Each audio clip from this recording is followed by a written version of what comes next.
जो मस्जिद की अजमत को बता सके, जो इस्लाम की पाकिस्तान को दुश्मनों के सीने पे चढ़ के इस्लाम को स्थापित कर सके। क्योंकि हमारा बेटा मुर्गा बिरयानी के चक्कर में रहा, बचे कुछ लोग लूडो में, मोबाइल में, अय्याशी में, झूठ में, फहश में, गाने में, फिल्मी दुनिया में, सारी चीजों में हमने मस्त कर दी।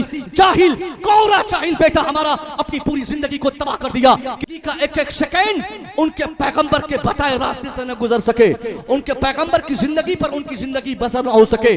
उस माहौल और माशरे में अगर मुसलमान ऐसे ही जिंदगी बीताता रहा, मैं दावे से कह सकता हूँ आज अगर मुजफ्फरनगर जलने की खबर आ रही है, आज अगर भागलपुर को तबाह होने की खबर हम भागलपुर के हवाले से सुनते हैं, आज अगर गुजरात, महाराष्ट्र और बेंगलोर, कर्नाटक के दूसरे हिस्सों से मरने जलने के हमारे बच्चों की खबर आती है, इंतजार कीजिए उन दुश्मनों की कुव्वत इस कदर परवान चढ़ेगी कि उनकी ताकत हमारी गर्दन तक, उनका हाथ हमारी गर्दन तक पहुंचेगी।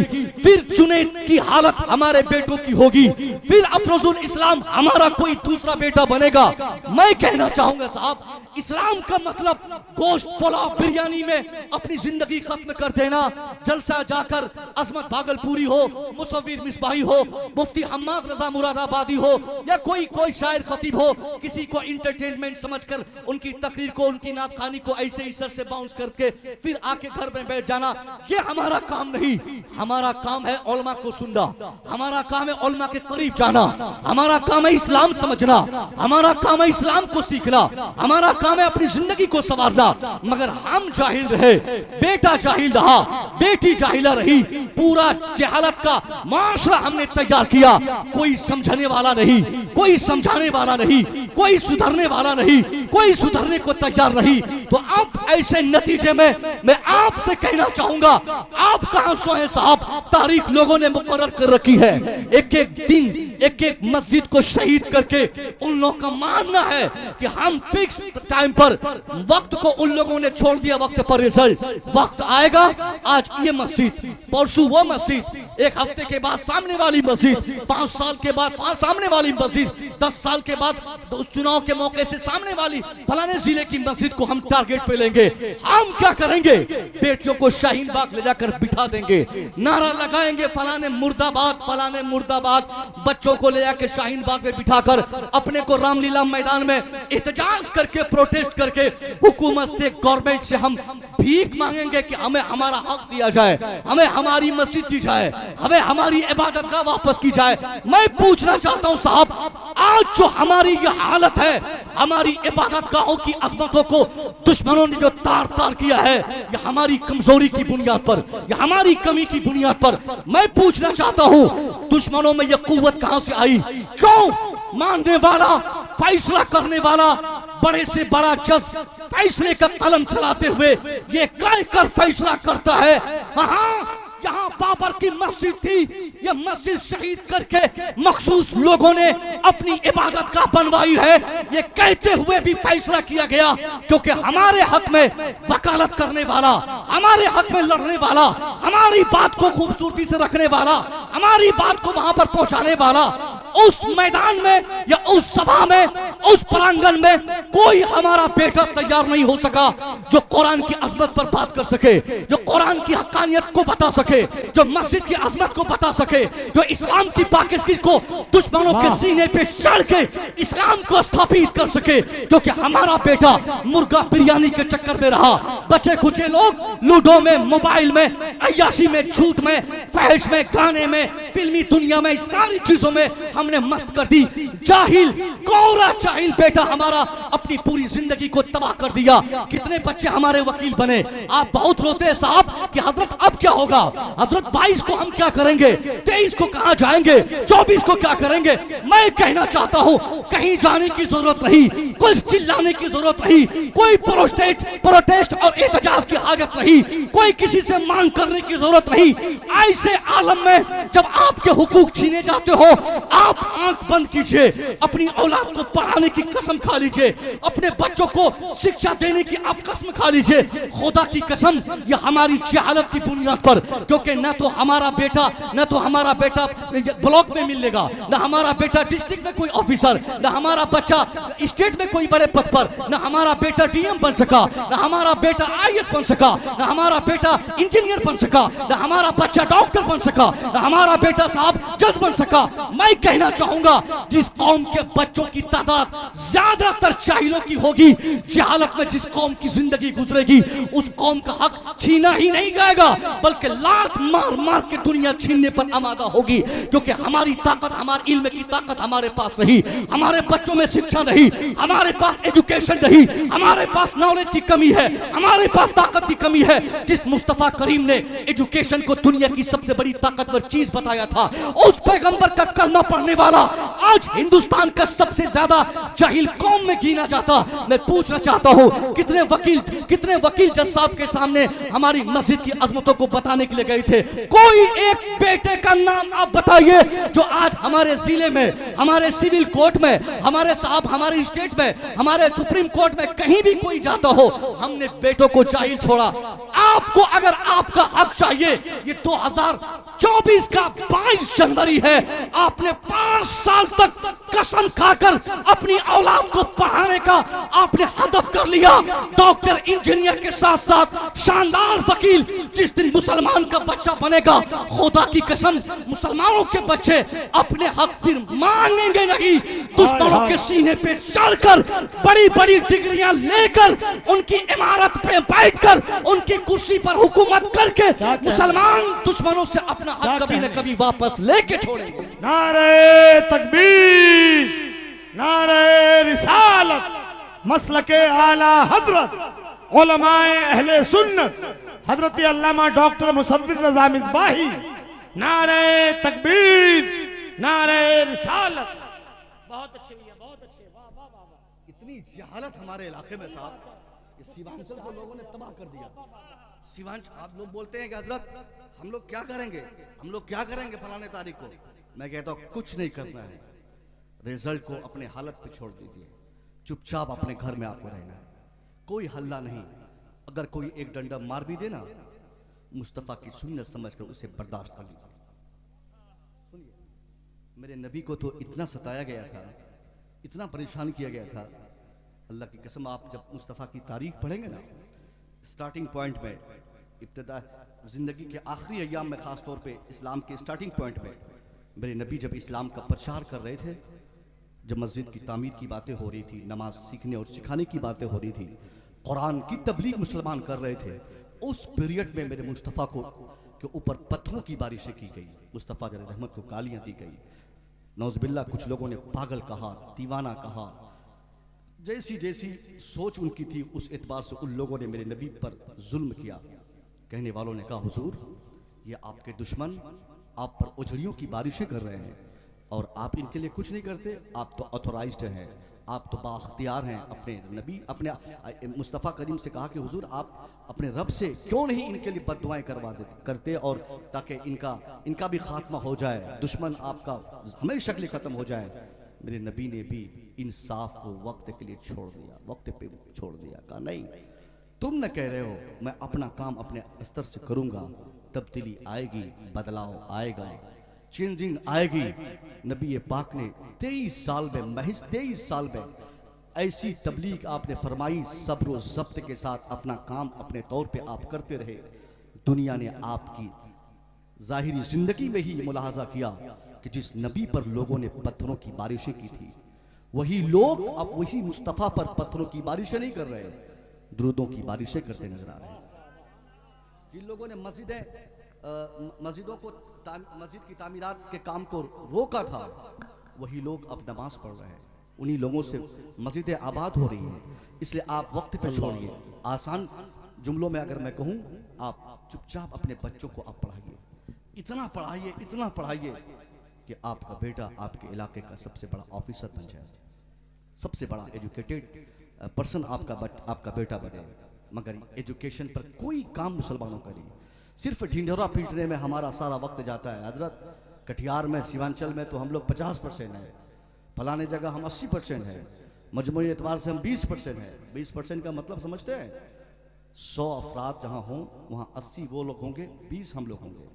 मैं आपसे पूछूंगा, आप अपने ब्लॉक जाइए जो करीब के ब्लॉक हैं, उसी ब्लॉक से आप ढूंढिए उस ब्लॉक के जितने स्टाफ हैं, डीओ साहब हो, सीओ साहब हो, बीडीओ साहब हो, सीआई साहब हो, जो साहब को आप खोज लीजिए, उनमें से कितने % बच्चे आपके हैं जो उस पद पर गामजन है?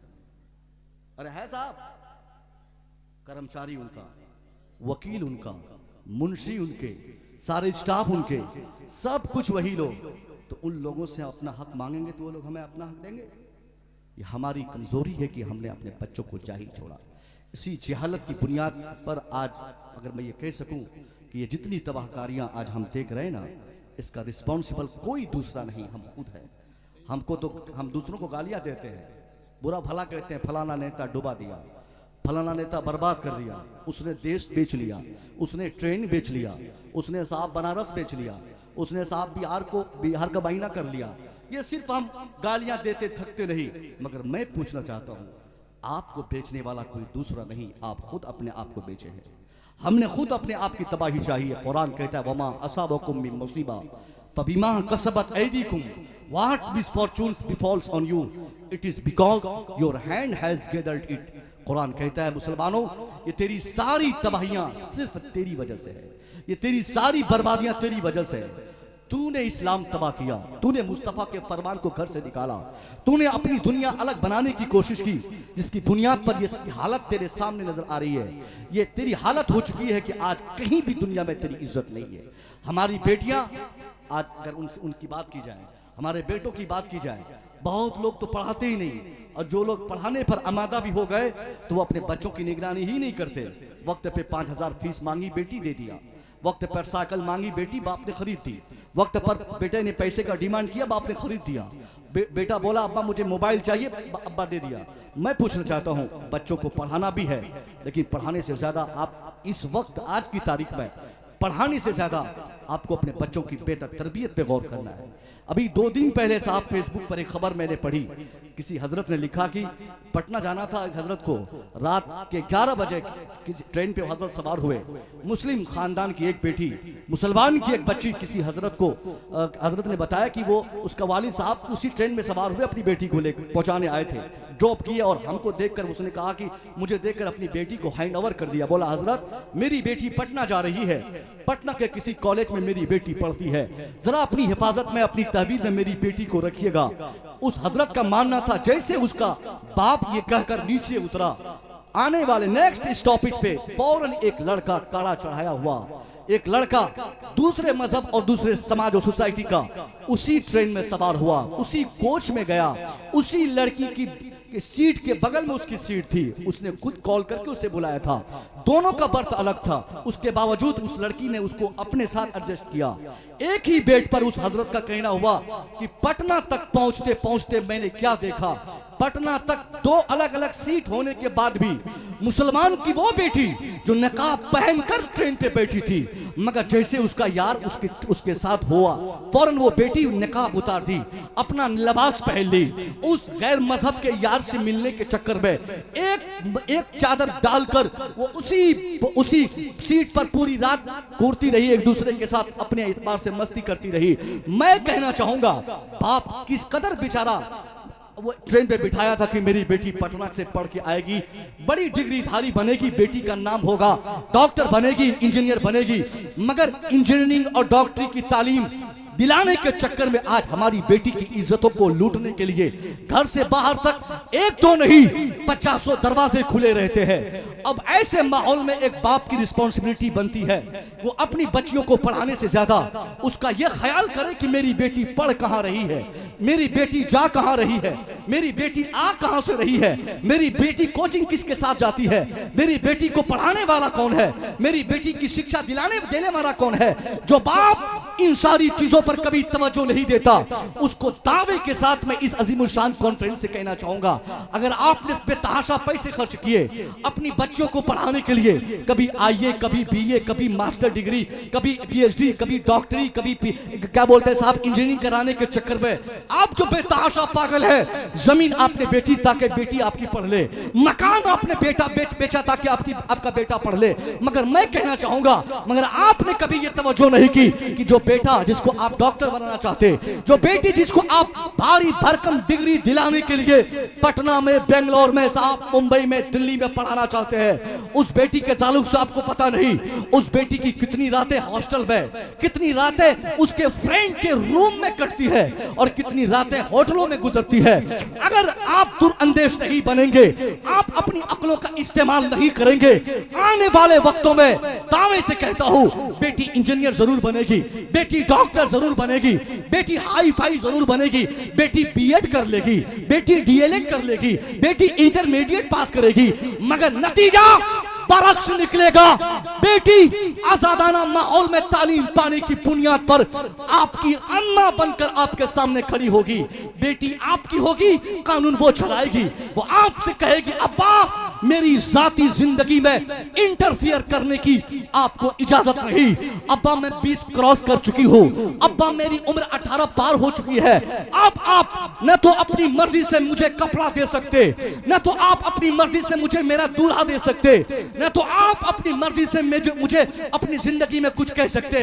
अब्बा मैं बालिगा हो गई, मैं कानून जानती हूँ, अब्बा आप मेरी मर्जी से शादी कराना हो तो कराइए, वरना मैं खुद करूंगी। ये कपड़ा अब्बा मैं पहनूंगी, ये जीन्स मैं पहनूंगी, आप नहीं रोक सकते। मैं कहना चाहूंगा फिर उस वक्त आप क्या कर पाओगे, आपके पास क्या ताकत होगी, आप क्या करोगे इसके अलावा कि कोई पीर ढूंढोगे, कोई मौलवी तलाश करोगे, कहीं से तावीज लिखवाकर बेटी को पानी पड़वाकर उसको पिलाकर सुधारना चाहोगे। मैं कहना चाहूंगा जिस वक्त बगैर तावीज के सुधारने का 50,000 रास्ता आपके पास मौजूद था, आपने किसी रास्ते को इख्तियार नहीं किया। अब जब बेटी आवारा हो गई, बेटी दीवानी हो गई, बेटी पगली हो गई, बेटी फाहिशा हो गई, बेटी का नाम है साहब इज्जत बेचने पर आमादा हो गई, बेटी बेहया हो गई, बेटी डिग्री के नाम पर, तालीम के नाम पर अपनी हया को बेचने पर आमादा हो गई, मर्जी की शादी करने पर बजीद हो गई, तो आप तावीज देने के लिए खोज रहे हैं, तावीज मांग रहे हैं, पानी पड़वा रहे हैं। कुछ नहीं होने वाला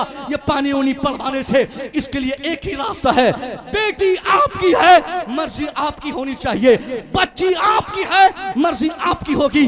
जिस दिन आपकी बेटी 9 साल की उम्र में कोई गलती करे, बगैर दुपट्टे के जैसे घर को बाहर करने के लिए अपना पहला पांव उठाए, फौरन आप बाप बहैसियत बाप अपनी चप्पल उठाकर 2-4 चप्पल उसके सर पे मारते हुए उसे कहिए कि ऐ मेरी बेटी, तुम इस्लाम की शहजादी हो, तुम मुसलमान की बेटी हो, तुम घर से बाहर बगैर दुपट्टे के इस तरह अतरंगी माहौल में क्यों जा रही हो। जिस दिन बाप ये सख्त स्टेप 9 साल की उम्र में अपनी बेटी के ऊपर अप्लाई करेगा, खुदा की कसम हिंदुस्तान नहीं अमेरिका में भी दुश्मनों के चुरमुट में भी उसकी बेटी तालीम पाए या शॉपिंग करे, उसकी इज्जतों को लूटने और लुटाने वाला कोई सामने नहीं आएगा। वाह वाह, नारे तकबीर, नारे रिसालत, मसलके आला हजरत, पैगाम इस्लाम, मजहब इस्लाम, इस्लाह मुआशरा, मसलके आला हजरत, फैदान ख्वाजा गरीब नवाज, नारे तकबीर, नारे रिसालत। जब बच्ची आपकी है, बेटी आपकी है, कानून क्यों किसी का चलेगा। आप उनके लिए कपड़ों का इंतखाब करें, मानेगी नहीं साहब, पैदा आपने किया है, उसकी जिंदगी की सारी रिस्पॉन्सिबिलिटी आपके नाजुक कांधे पर है, उसकी जिंदगी कैसे गुजर बसर होगी ये जिम्मेदारी हर एतबार से आपके ऊपर है। तो उस बेटी के लिए कपड़े का सिलेक्शन वो बेटी क्यों करती है अपने से। क्या आपकी आंखें फूट गई, क्या आपकी पूरी ताकत सल्ब हो गई, क्या आपके मुंह में कोई बीमारी हो गई जो अपनी बेटी को सुधारने के लिए किसी मौलवी का इंतजार करते हैं। सब आदमी खुद रिस्पॉन्सिबल है। 1 घंटा नहीं 50 घंटा मुसव्विर की तकरीर हो जाए कुछ फर्क नहीं पड़ने वाला, और 5 मिनट कोई ऐसा काम आप कर जाए जिंदगी भर के लिए आपके बच्चों को उसका खौफ रहेगा। बेटा जिस दिन सिगरेट पीता मिलता है ना, उसी दिन कॉलर पकड़ के बड़ा भाई दो झापड़ दे, चचा आए वो 2 लात मारे, नाना आए वो 5 लात मार दे, कोई ये रहम नहीं, कोई उसको उसके लिए गुंजाइश मत छोड़िए। पहली गलती पर सख्त स्टेज फौरन। अब सिगरेट पीने वाला बेटा जैसे सिगरेट पीते हुए पिटाई खाएगा ना, फिर वो भांग खाने की कभी कोशिश नहीं करेगा, फिर वो शराब पीने के लिए कभी अपना कदम नहीं उठाएगा, फिर वो उसकी हिम्मत इतनी होगी नहीं। वो जान जाएगा कि जब 5-10 रुपए की मामूली सिगरेट पर 50 जूते मिले थे, 10 रुपए की सिगरेट पीने के चक्कर में 5 लात खाया था, तो जिस दिन ताड़ी पीऊंगा तो कितने लात मिलेंगे, जिस दिन शराब पिएंगे उस दिन कितने जूते मिलेंगे। इसलिए साहब ये मुस्तफा ने फरमाया, मन रा मिनकुम मुनकरन फलयुगय्यिरहु बियदिही व इल्लम यस्तती फबिलिसानिही। नबी फरमाते anyone who seize any types of disease in your society, कोई भी हो अपने समाज का किसी फर्द वाहिद को देखे कि उसके सामने कोई खिलाफ शरअ काम कर रहा है, फलयुगय्यिरहु बियदिही, he must change that evil by the power of his hand। तो उसे चाहिए कि उस बुराई को वो अपने हाथ की कुव्वतों से रोक दे। ये हमारे मुस्तफा ने इख्तियार दिया है, हाथ की कुव्वतों का इस्तेमाल करें, मारना पड़े मारें, बोलना पड़े बोले, मगर बुराइयों से निपटने के लिए सबसे बड़ा रिस्पॉन्सिबल आप खुद हैं, आप जिम्मेदार हैं। मानता हूं आप हाजी साहब हैं, माना जाए कि आप मास्टर साहब हैं, मानता हूं कि आप मुफ्ती साहब हैं, मानता हूं कि आप मुखिया जी हैं, सारी चौधराहट दुनिया में रहेगी। अगर आपके बच्चे और बच्चियां नहीं सुधरे तो मुस्तफा की हदीस कहती है, मुस्तफा फरमाते हैं तुम में का हर एक शख्स अपने आप में जिम्मेदार है। कुल्लुकुम राइन व कुल्लुकुम मसऊलुन अन रय्यतिही। Everyone from your society is a monitor. हर एक व्यक्ति तेरे समाज का अपने समाज के लिए निगरान है, मॉनिटर है। बाप अपने बेटों का निगरान, माँ अपनी बेटियों की निगरान, बहन बड़ी बहन छोटी बहन की निगरानी करे, दादा पोतों की निगरानी करे, नवासे की निगरानी करे, यानी जो जिस पद पर बड़ा है वो अपने से छोटों की निगरानी करे। और इस निगरानी का सवाल कल अल्लाह के रसूल फरमाते कि हमारा रब हमसे मैदान मेशर में करेगा। हमने 5 साल नहीं 50 साल अगर मस्जिदों में गुजारे हो, सजदे पे सजदा, नमाज पे नमाज, 50 साल की नमाजों के हजारों सजदों को अल्लाह हमारे चेहरे पर मार देगा अगर हमारी एक बेटी बदतमीज हो जाए उसकी वजह से। एक बेटा अगर अय्याश हो जाए, अल्लाह कहेगा कि बंदा तूने जिंदगी भर नमाज पढ़ने में लगा दी, मगर तेरा बेटा अय्याश हो गया, तेरी बेटी पगली हो गई। पगली मतलब वो पगली जो आज हमारे समाज में नजर आती है, वरना ऐसे पागल थोड़ी कोई होते हैं, उनको भी एक जबान में पागल ही कहा जाता है। मैं आपसे कहना चाहूँगा साहब, जलसे से सिर्फ आप ये अपेक्षा और उम्मीद कर सकते हैं कि जलसे में बेदारी का माहौल दिया जाएगा, बाकी बेदार करने का सारा जिम्मा आपके सपुर्द है। हमारी जमात का कोई मौलवी डंडा और लाठी लेकर आपको, आपकी बेटी को कलमा, दुरूद, नबी, इस्लाम, शरीयत ये नहीं सिखाएंगे। मौलवी साहब जुमा में बोल दिए, वैसे भी जुमा की तकरीर कौन सुनता है? जुमा की तकरीर आप लोग सुनते हैं? अरे सुनते हैं?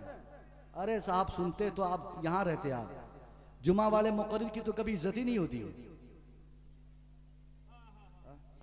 वो गुलाम की तकरीर सुनते हैं, इमाम की थोड़ी सुनते हैं। अपने अपने गुलाम की सुनते होंगे, इमाम की तकरीर सुनते हैं ना।